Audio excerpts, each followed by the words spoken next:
48. The eighth principle, universal peace.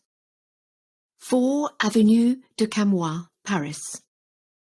A supreme tribunal shall be established by the peoples and governments of every nation, composed of members elected from each country and government.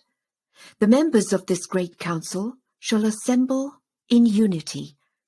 All disputes of an international character shall be submitted to this court, its work being to arrange by arbitration everything which otherwise would be a cause of war. The mission of this tribunal would be to prevent war.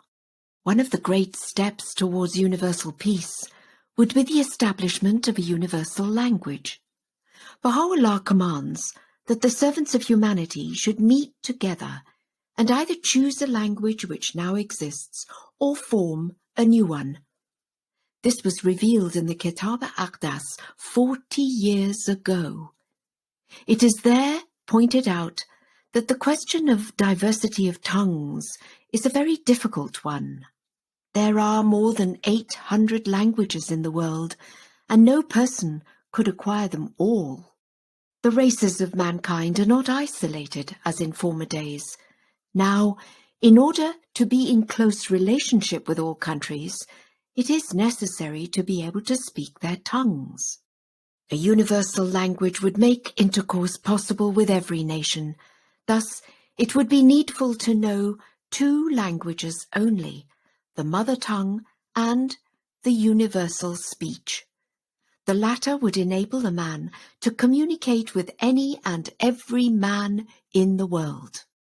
A 3rd language would not be needed. To be able to talk with a member of any race and country without requiring an interpreter, how helpful and restful to all. Esperanto has been drawn up with this end in view. It is a fine invention and a splendid piece of work, but it needs perfecting. Esperanto, as it stands, is very difficult for some people. An international congress should be formed, consisting of delegates from every nation in the world, Eastern as well as Western. This congress should form a language that could be acquired by all, and every country would thereby reap great benefit. Until such a language is in use, the world will continue to feel the vast need of this means of intercourse.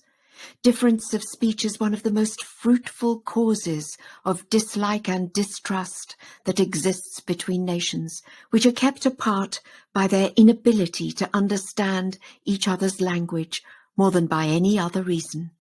If everybody could speak one language, how much more easy would it be to serve humanity?